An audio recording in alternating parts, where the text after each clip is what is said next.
বাংলাদেশে কর ফাঁকির পরিমাণ কল্পনাতীত। এটি কমানো গেলে সৎ ব্যবসায়ীদের কষ্ট কমে আসবে বলে মন্তব্য করেছেন এনবিআর চেয়ারম্যান আব্দুর রহমান খান।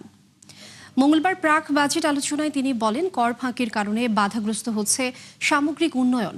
চাহিদা মেটাতে বছরে অন্তত ৬ লাখ কোটি টাকার রাজস্ব আদায় দরকার বলে মনে করেন তিনি। এজন্য কঠোর পদক্ষেপ ছাড়াও উপায় নেই। জানান, আগামী বাজেটে মূসক ও আমদানি শুল্কে ছাড় দেবার সুযোগ নেই।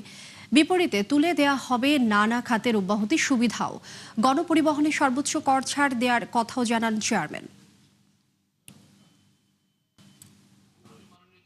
আমাদের যে বিভিন্ন রকমের কর ফাঁকির যত সব ইতিহাস, এগুলো যদি এক একটা করে কেস স্টাডি করে জাতির সামনে উপস্থাপন করা হয়, তখন আপনারা বুঝবেন যে জাতি কিভাবে ক্ষতিগ্রস্ত হয়েছে। প্রবলেম তো এখানে, যদি সবাই ঠিকঠাক মতো ট্যাক্স দিত, ঠিকঠাক মতো না, যা দেওয়ার কথা তার একটা সার্টেন পার্সেন্টেজ দিত, তাহলে দেশের এত দৈন্যতা হতো না।